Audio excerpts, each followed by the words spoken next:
we have a lot of strength on the community side, but in terms of utilizing that communal strength to actually stand our ground on these other things, there we tend to cave. Islamic economics, really, it is free market capitalism. Well, yeah. So last time we had a very good discussion about Yeah, your early alhamdulillah. life and the specific influences that led you to question the status quo, let's call it. And what I found very interesting is the point that you made about the importance that Muslims don't make strategic or alliances with out of a point of weakness. Yes, yes. And this I wanted to ask about your experience, like when you became or decided to become Muslim or were thinking about it.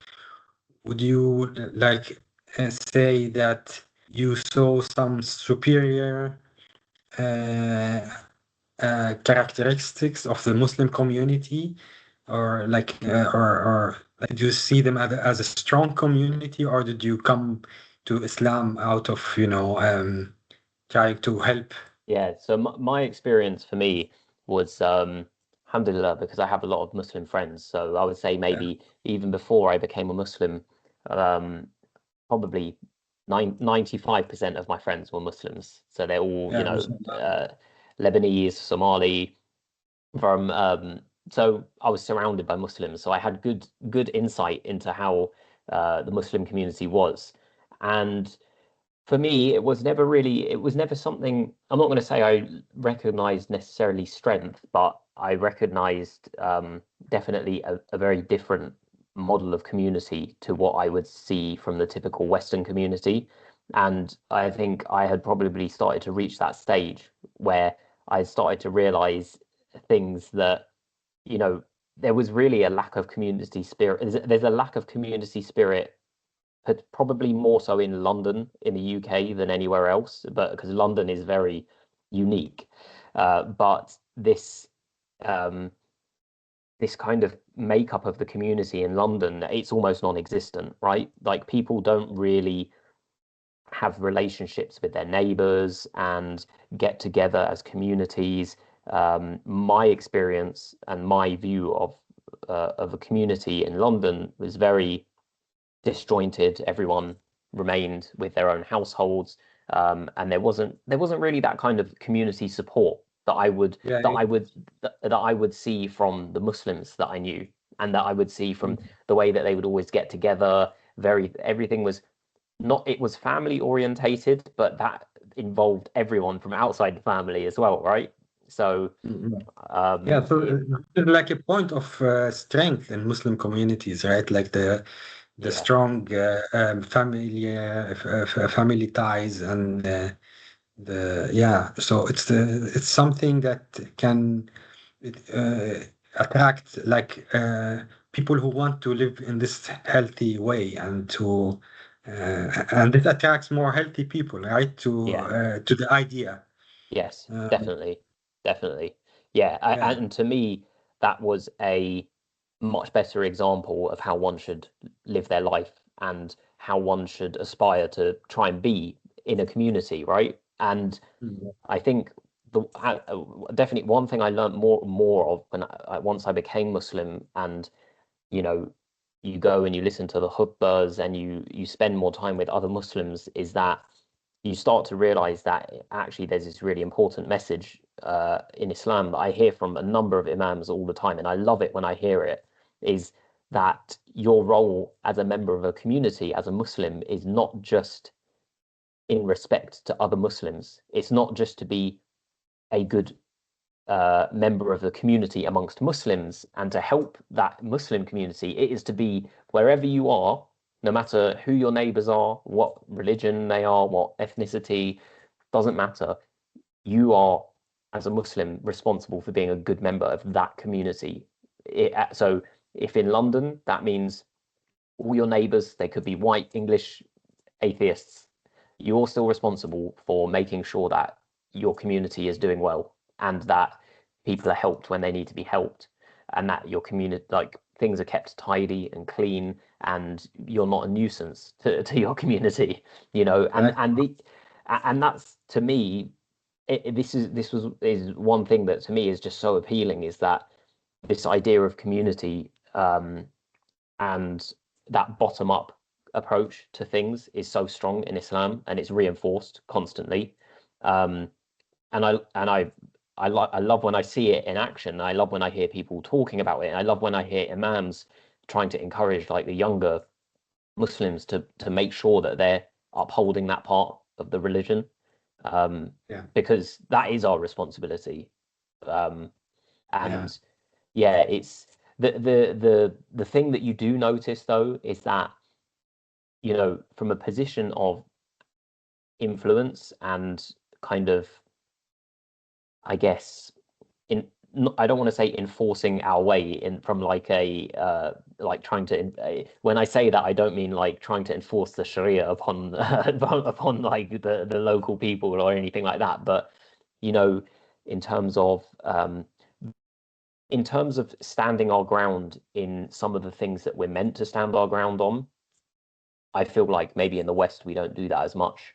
And what I mean by that is we easily fall into the cultural norms of like the rat race and the kind of, especially in London, that really high pace, just constantly trying to increase your income. You know, very little time on the important things, and not only that, but kind of refute.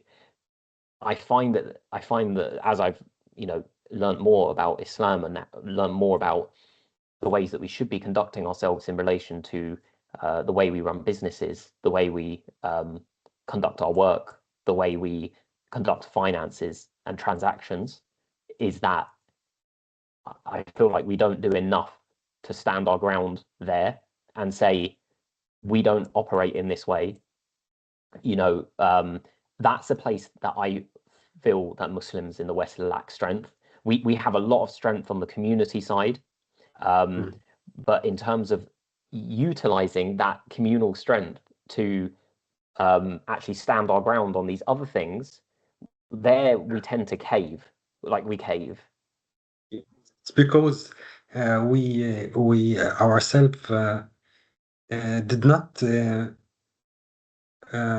educate ourselves, or the state propaganda in the Muslim world did not educate uh, enough about the financial uh, tools that Islam brought to the world, Yeah, and and this is something very important in the Quran, because there is a lot of ayahs about the scales and the importance of hmm, that the scales be very standardized and fair to people in conducting trade, and there's also a lot of commands about riba, yeah, very obviously, and the soundness of money and of contracts between Muslims, and we tend to concentrate about the spiritual uh, parts of Islam, because these are not so, you know, they don't create so much tension with the state, because yeah, the states in our countries is unfortunately based on riba and on the international monetary system. So so thing is that Islam was able to be so influential because it offered people a better way to conduct trade and to adopt sound money. yeah, You know, sound money was a problem at that point, at that time of history, because you know the Romans were diluting their money, and there were always attempts from the state to, you know, raise more taxes, yeah, etc., etc. and Islam came with a totally different way of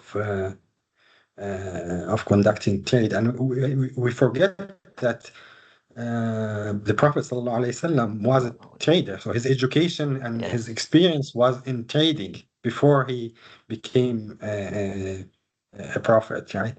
And this is something that I think maybe you found in Bitcoin, maybe, right? Yeah. And Yeah.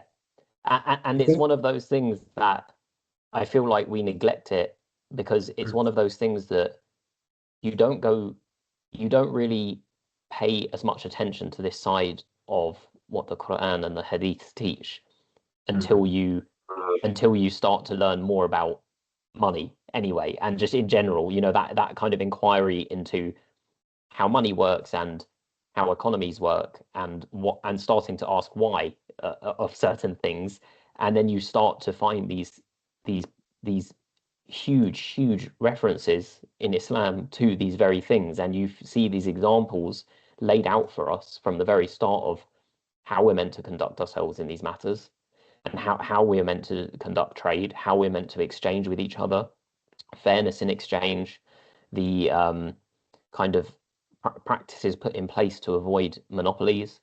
But you don't really you have to go. It's almost like you have to take that journey to exploring that side of Islam because it's not really talked about much. You don't really often go to a khutbah and hear someone talking in depth about these parts of Islam and relating it to the modern world. But once you start asking the questions, you quickly see, once you start asking the questions, even from a non-religious perspective, just from a societal and economic perspective, maybe you're questioning why things are the way they are. Why do we have inflation? Why, why does it feel like the cost of everything just goes up faster than you can make money? You've immediately sensed that something is not right. Um, and then the benefit of having faith in Islam and having the Quran and the Sunnah to rely on and to refer to when it comes to these kinds of matters, you start to see actually there is so much there. It's all laid out. It's all laid out. The warnings of these things are there, and the Sharia is full of things that help protect us from reaching this stage. Unfortunately, we haven't heeded those warnings, and yeah. and here we are. But How yeah, did you how did you there's a propaganda, let's say, or misinformation within the Muslim community that Bitcoin is haram and it's speculative and it's about gambling. How did you escape this misinformation? Let's say, yeah. how did yeah. So for me, it was comparing it to things which are considered halal, right? So you look at that, and if we say that, if you just look at it logically, okay, um, the reasons that are given for Bitcoin being haram, let's take some of the most obvious ones. Um, One of the biggest ones is that it's used for criminal purposes, right? Mhm. This is a big one, and the reality is that um, you can use many things for criminal purposes. So when you look at it logically and you actually look at what is being the accusation that's being put is that I can use gold for criminal purposes. If I take gold and I use it to do something nefarious, does that make gold haram? If I take cash, and bear in mind that the majority of organized crime in the world, the majority of the drug trade is all done in cash. Does that make the use of cash haram? Because someone can choose to use it in a certain way, and then you take it's the same thing when you look at the gambling element of it. There's two angles to the gambling element that would typically be the accusation would typically revolve around. The first um, is that it's akin to gambling because you were just buying it in the hope that someone else in the future wants to pay more for it. And when people say that, and this is for me, it was having a thorough understanding of at this stage of my life what money is and how it works. And when you look into that, even for an hour or two, and spend some time reading or studying, you know that almost by definition, the role of money is to store the work that you have expended in the present time so that you can exchange it in the future for other stuff that you want. And therefore, it is presumed if you are saving the money that in doing so, you're benefiting from saving it. And that benefit would come from the ability to purchase more or afford the thing in the future that you couldn't afford today, right? So by its definition, to hold money, when people buy gold, they buy gold under the assumption that that gold will have a greater purchasing power in the future than it does today. And that's why people save in gold and always saved in gold, because it would preserve and even grow their purchasing power into the future as they got to benefit from productivity. So if you are going to call Bitcoin gambling for this reason, then everything is any store of value is gambling, because you are always storing value in something that you hope will be more valuable in the future, which means its price relative to everything else has increased because its purchasing power has increased. And I guess Interesting, yeah, that you have this how you found this and was this view controversial among your Muslim friends, or did they understand that? Did they have a role in shaping it? no, I think amongst my friends, no, it probably wasn't controversial. But the minute I started posting about it online, it became controversial online. So many Muslims will be in my comments often telling me that it's haram, or that it's gambling, or the uncertainty, speculation. Um, and it's just a shame because, and no, I didn't get any pushback from my friends on that. But then there have been other Muslims who I know, not online, but in real life, and when I've mentioned it to them, they obviously have these questions. Immediately they go to but is it not haram for these reasons? It often just stems around a misunderstanding, and with the greatest respect to the people who give the fatwas and the rulings on saying that this is haram, they're not experts in economics or monetary theory or financial markets. They are extremely good experts in matters of religion and fiqh. Yeah. But And they are exposed, like all of us, they are exposed to the anti-Bitcoin propaganda that is a statist and very widespread propaganda due to the fact that states and banks support this propaganda. So I can yes, understand why they are exposed to this misinformation about Bitcoin. And like one of the main arguments I use is that if Islam is uh, very clear about the importance of the precise scales, so Bitcoin would be the most precise scale that we ever had in history, yes, because it's not inflating. So it's like when we say 1 centimeter for measuring length, yes, uh, we don't, add more length with yeah, the time. We just stick to this length, yeah. I think whether whether we are now faster or slower, we stick to this centimeter and meter and kilometer. yeah, So Bitcoin is 21 million pieces or units, and we stick to that, and this will measure our productivity and our work and our energy. So yeah, it's an Islamic tool. Like our Muslims are actually obliged always to have the superior and best tools for making trade. So yes. Uh, And I think for me, the moment of realization for me as well was that, of course, for me, I came from a position where I became a Muslim while I was, you know, someone who invested a lot in the stock market, and I invested in a lot of shit coins. Like so, and so I was still, that was something I was doing as I became a Muslim. yeah, So and at that point, someone would have told me that absolutely everything I was doing was haram, in terms of the financial investments I was making, which I did take seriously. I really reevaluated what I was putting my money into, and the types of companies I was investing in. But the claim to me of Bitcoin being haram, for whether it's for the reasons given of criminality, of speculation, of uncertainty, of gambling, they never stood up to the test for me yeah, when you actually assessed it at, like, yeah, from first principles. What is it? What does it claim to do? Does it do what it claims to do? And how does it do it?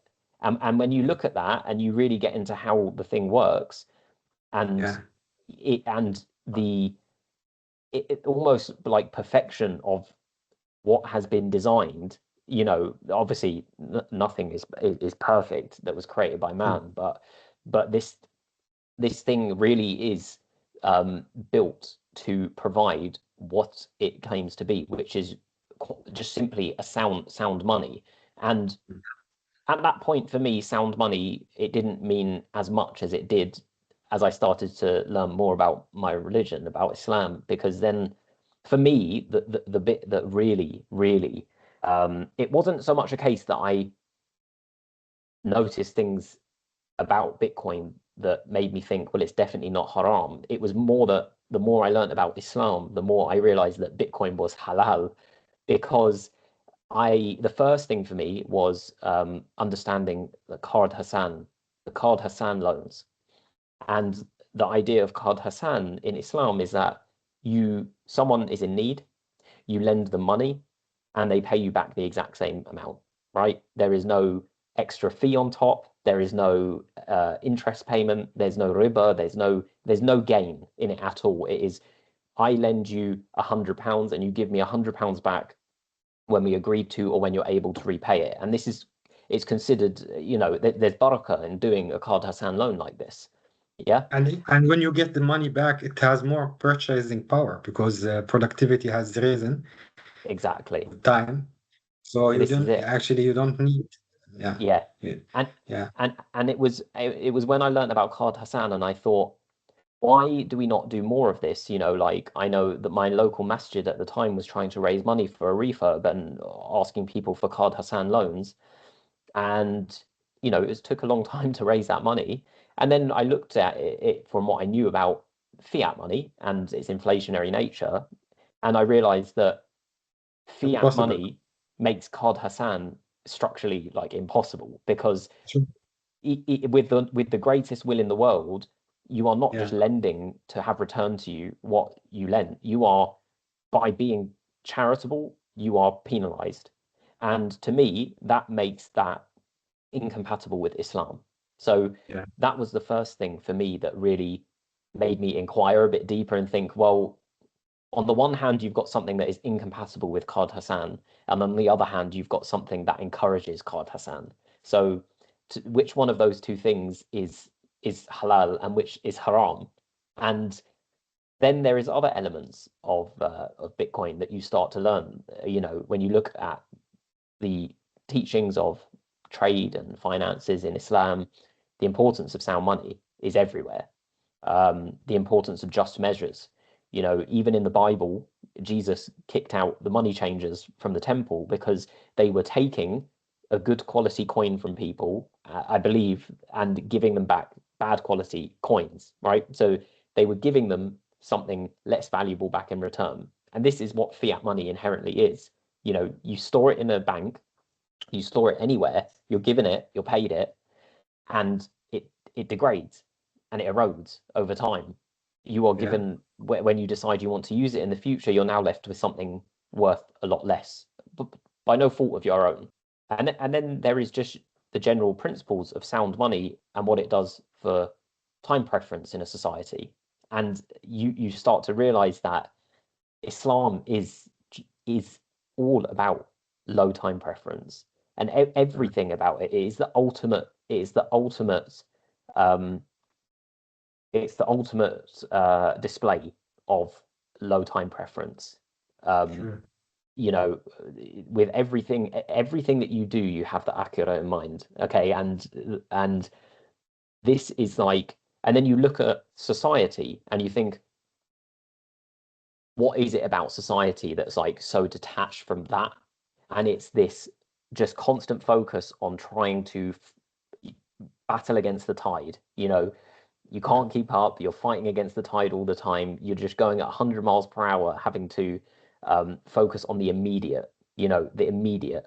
And that is again in complete opposition to Islam. And you look into why that is, and you see it's quite clearly because of the issues with the value of money and the purchasing power of money constantly eroding. It means that you cannot plan for the future. And if you can't plan Yeah. for a year or two in the future, how are you going to plan for the next life? How are you going to plan for eternity? Um, and you start to realize that all of these things inherent in the system, the modern kind of financial system, the fiat money system, it just in itself is so in opposition to all those teachings, or the societal behaviors that it invokes are totally different to what we're taught we need to strive for. And Yeah. when you look at it through that lens, I think that's for me when I realized that everything, it's even the establishment of waqfs in a society. How can a waqf last for so long and continue to provide for people and generations if nothing can preserve its value? It's not like they can have a treasury of a sound money. They could have a treasury of gold, um, but the concept of a waqf is everything it's all about low time preference, and it's all about someone being able to give something to society for after they're gone, and it to remain there and continue providing value. Now, how can you have such a thing in a world where just simply maintaining that waqf, the cost of maintaining it, is going to just slowly drain everything from it? You just Yeah. can't do that. You can't do these things with fiat money.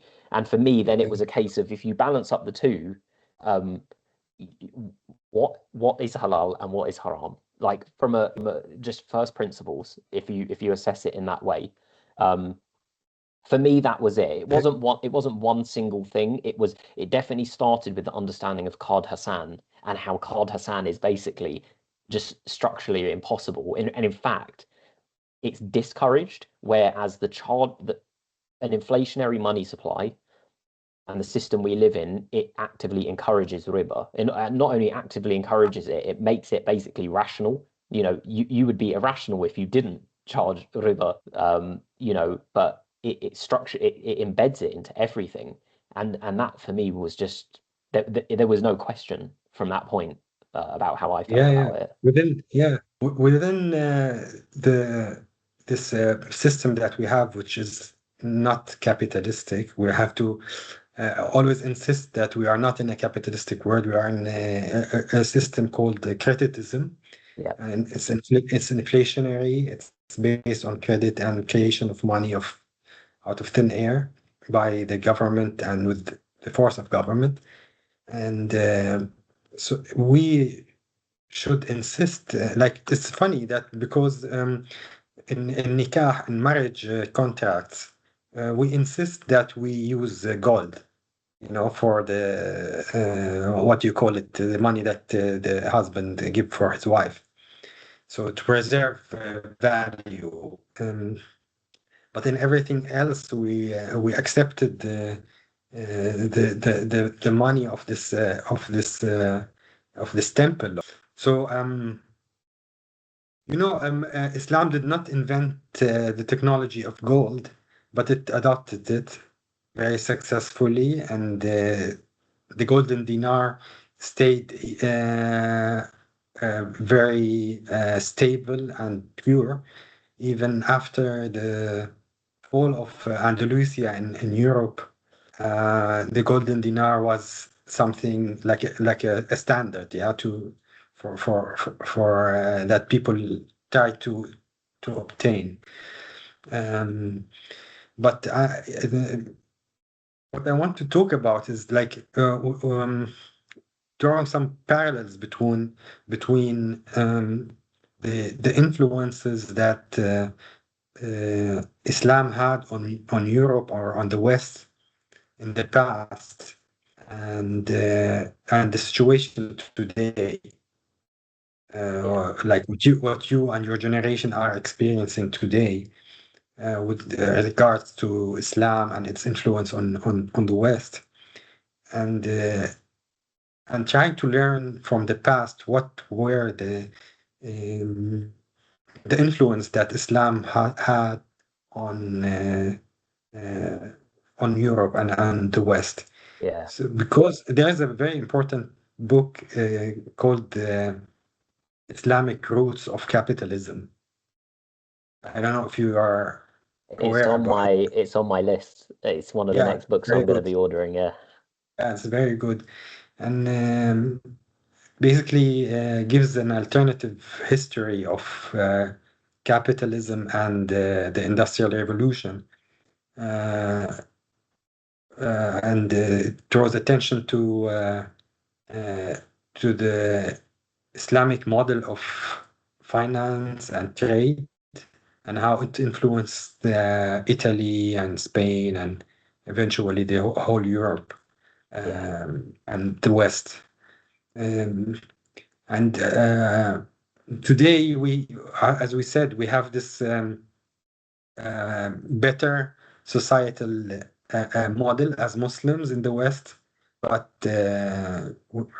we don't have this financial yeah, tools that can, enforce, that can empower this model even more.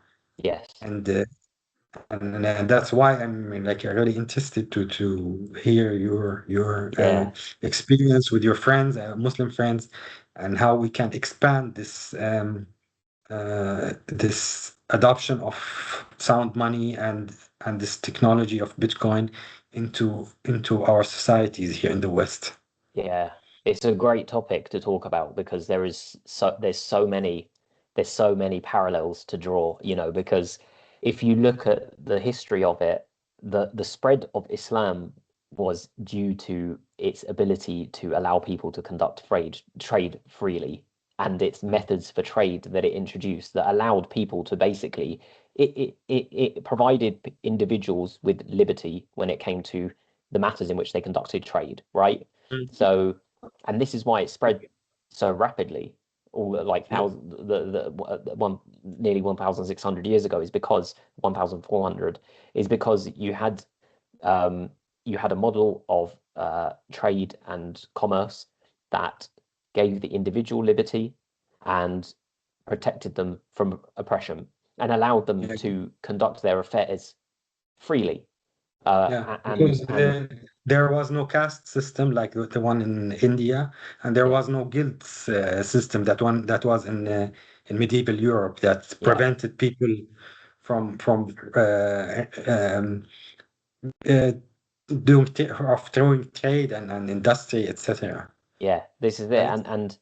and this kind of liberation for those people was well received, and they were able to, under an Islamic rule, which was welcomed by the people, resisted, of course, by those in power.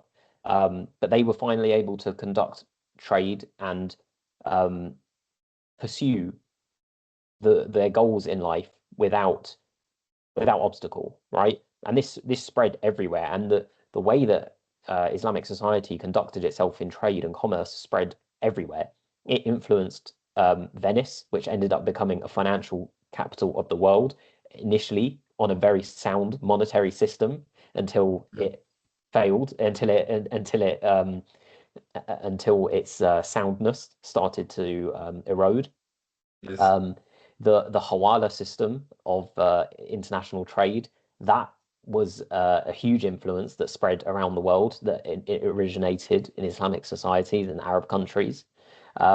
You have the system of the Waqf, which was so heavily influential that it spread all the way to England. Then, like, you've got Oxford University and its endowment that was modelled of the Islamic Waqf, and to this day still follows that same model. So many influences there that spread like so far and wide, and that are still here today. I even often sometimes, like, to me, I'm like, I look at the way Islam, I look at Islam from like a societal perspective, and the type of society that tends to form with Islam being present there. And if I look at, for example, the original American Constitution, for example, to me that's something that doesn't. It's actually, the two are pretty compatible to a degree, of course, not in every way. But if you look on on what the United States was established on, it was actually a system that was trying to protect its society from many of the same pitfalls that Islam tries to protect a society from. Unfortunately, it's strayed so far away from there. But Sure. all of these influences, and there's so many, they're all, a lot of them are still present. And yeah, that spread, it really spread. Like that model of conducting trade, it spread everywhere. And the thing is, it's not even that bizarre of a thing when you actually look at what does Islam teach about trade and economics. It is ultimately probably the perfect model of free trade, of a truly free market. You know, we know that the Prophet sallallahu alaihi wasallam, he refused to set prices because he said prices, Allah sets prices. And then you look at the work of Adam Smith centuries and centuries later, and all he's doing is redescribing, as if it's in some profound new way, the invisible hand. Yeah, the invisible hand is Allah. I would also say that there was there was other elements there that are ultimately, I think actually, Muslim Bitcoiner in his book Anti-Riba Money uses a phrase that I love because it represents it much better, which is the nurturing of capital. And the nurturing of capital is like, it's so present in the way that Islam teaches you to be with your finances. It's nurturing capital, right? It's not just acquiring and storing capital.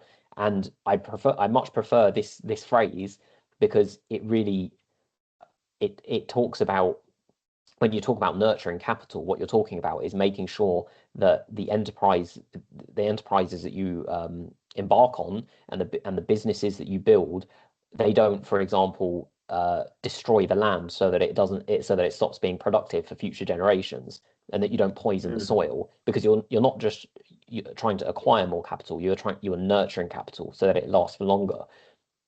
This whole concept of kind of what free market capitalism is supposed to be is so similar to the Islamic economic model and that model of prophetic trade, where you have everything is centered around risk sharing, engaging in shared risk and shared profit, rather than, so equity based financing, equity based ventures rather than debt based.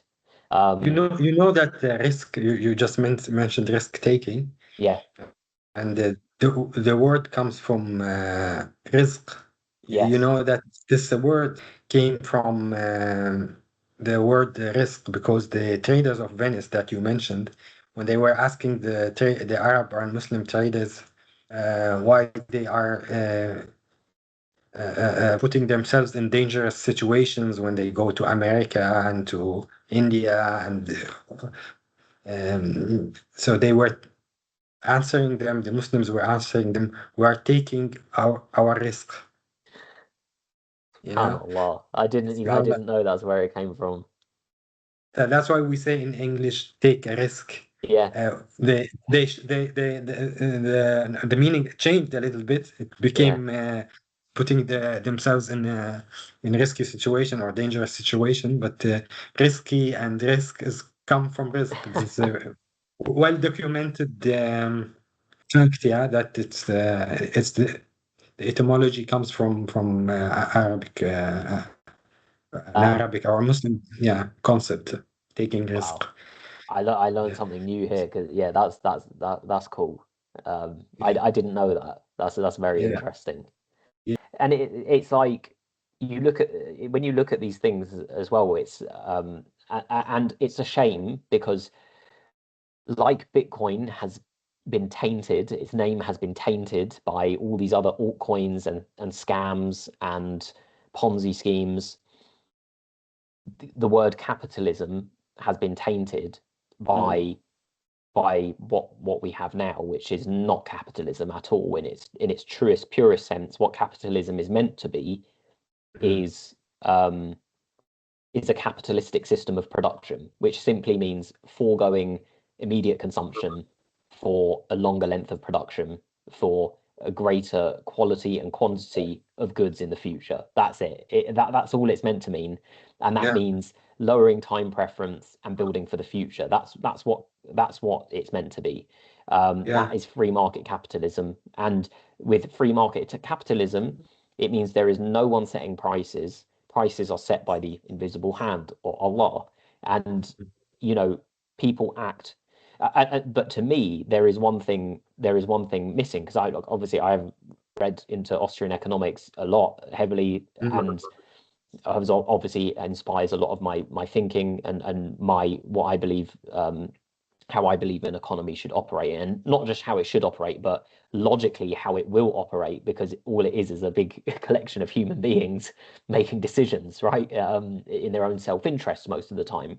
But if you look at that model, and then you look at like kind of the libertarian um, side of things that stems very much from Austrian economics, there is always that question there where you look at it of basically individuals acting in their own self-interest will produce optimal outcomes, and people who behave or act or conduct themselves in ways that are destructive to a society or that are harmful or greedy or monopolistic, the free market will take care of them and it will punish them because people will stop doing business with them, people will stop buying from them, and a free market and free competition allows a competitor to come up, provide a better customer experience, provide goods at a fairer price, and take out these bad actors, right?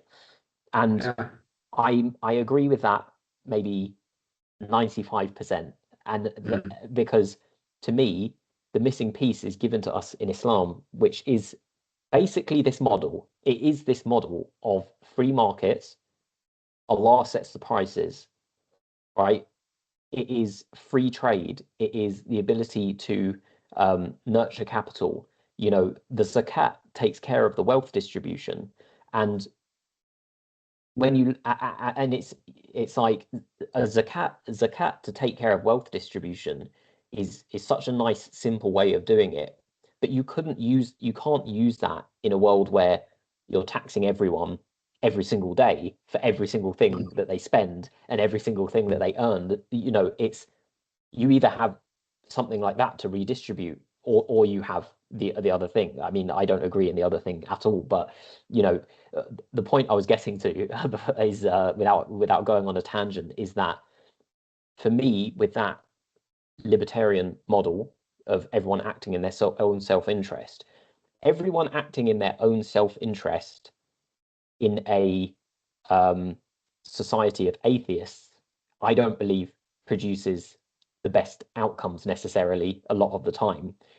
But yeah, where that model for me is perfect is the free market economic approach of Islam, where for a Muslim to be acting in their self-interest, it the byproduct of that is quite altruistic by default, because as a Muslim acting in your own self-interest, you are acting, that means you're acting in a way that is pleasing Allah and not angering Allah.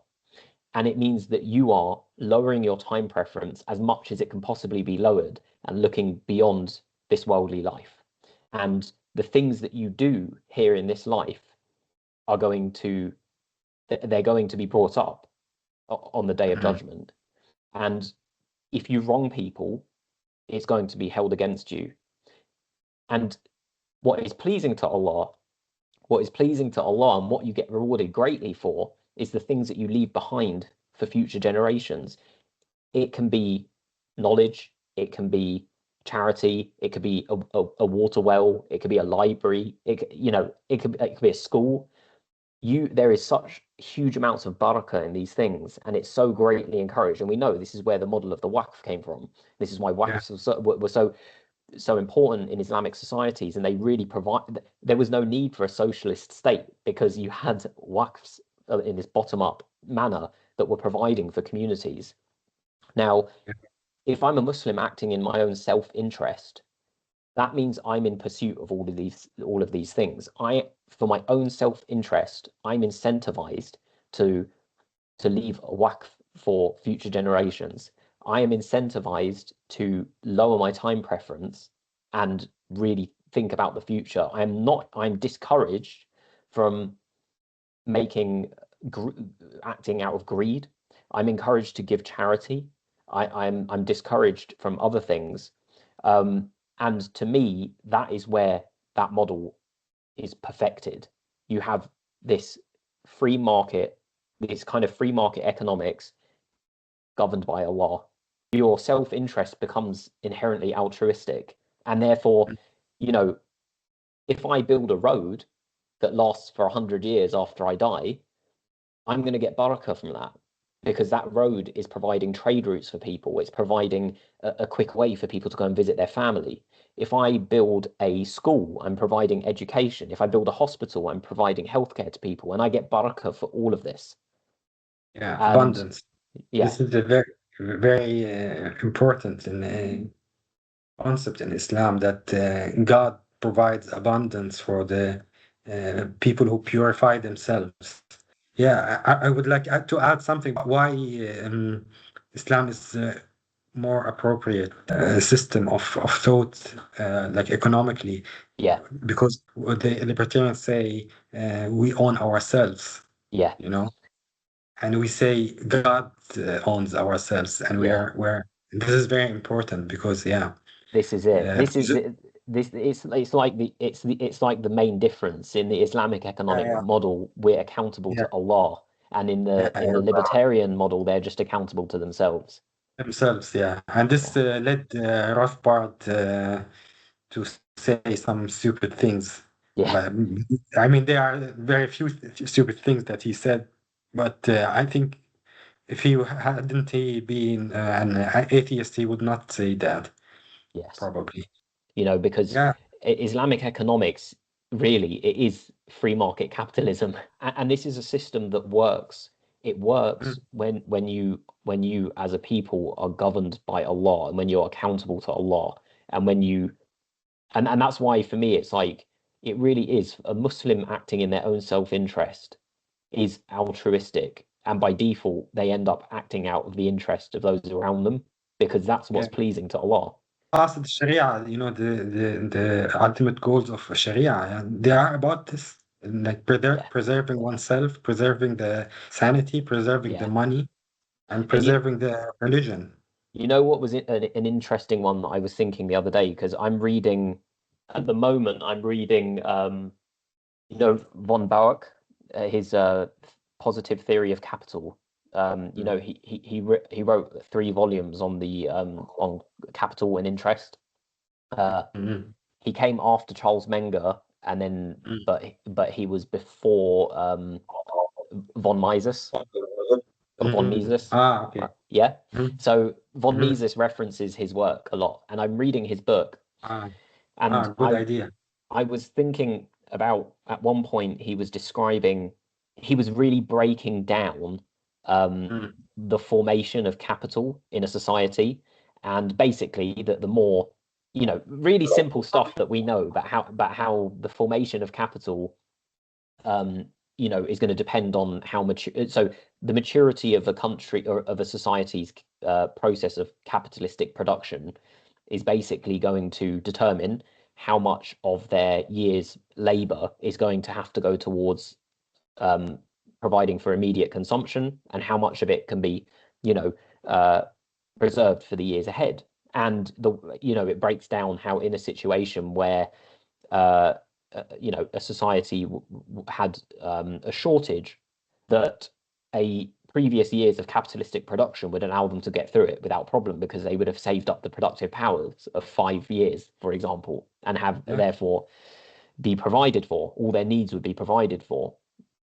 And I just started thinking about the story, of Yusuf alayhi salam, Yeah. where he was in prison in Egypt, Yeah. and For preserving the wheat. yeah, and Yeah. I just thought right there, that story of Yusuf alayhi salam is such a great representation in the Quran about preservation of capital, Yeah. and that it shouldn't be looked upon as this great evil in Islam. When you have a story here, really one of the really well-known stories of the prophets, which shows how through the preservation of capital he saved loads of lives from starvation. Yeah. And I once had a friend. He's a Muslim, but he's a Marxist, Yeah, and he was telling me, yeah, capital preservation is not good, and I told him, even animals preserve capital. yeah, They store and hoard yeah, nuts and all kinds of things. There's a lot of interesting yeah, facts about ravens and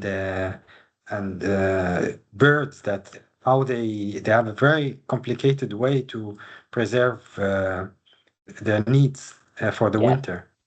Yeah, And it's funny that, yeah, because when Marxists or socialists say this stuff, it's funny because in a Marxist society or a socialist society, yeah, um, they are still engaging in the capitalist form of production. It's just the state that's doing it and directing all of it, yeah, So yeah. the It's state distorted. is the state is enforcing everyone to engage in what they believe is the best form of capitalistic production.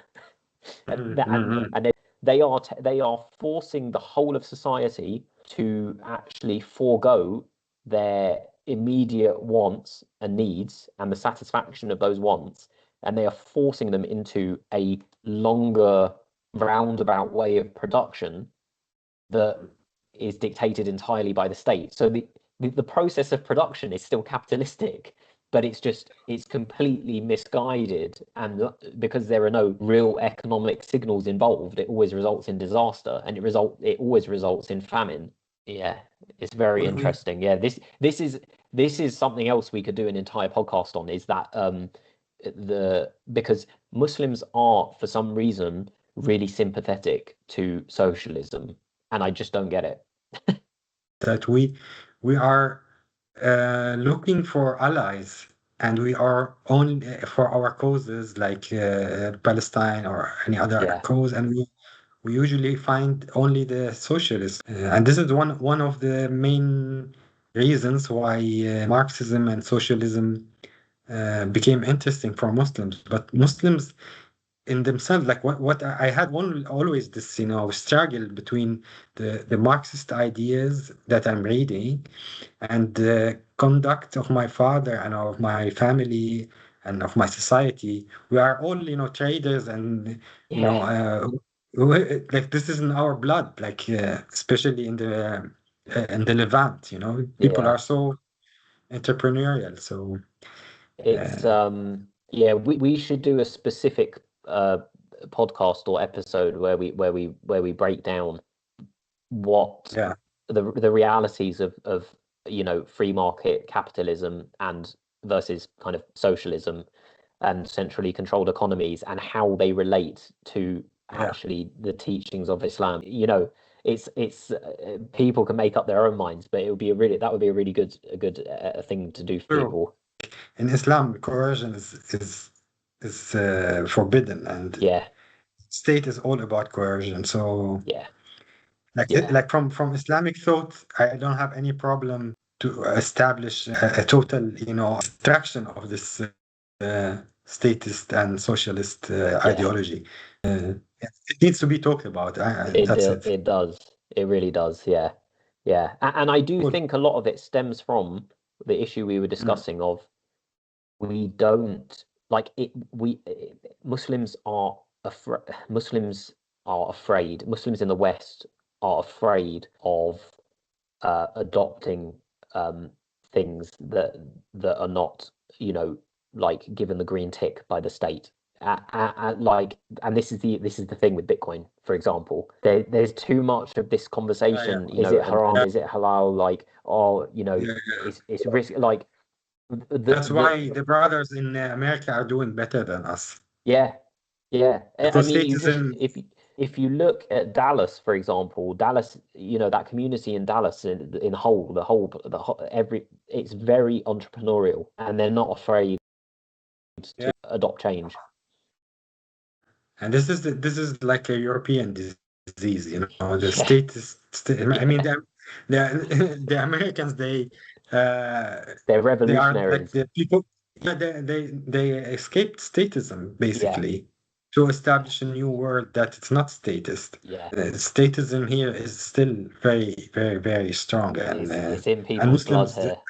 and, and destroyed a lot of our culture. Yeah.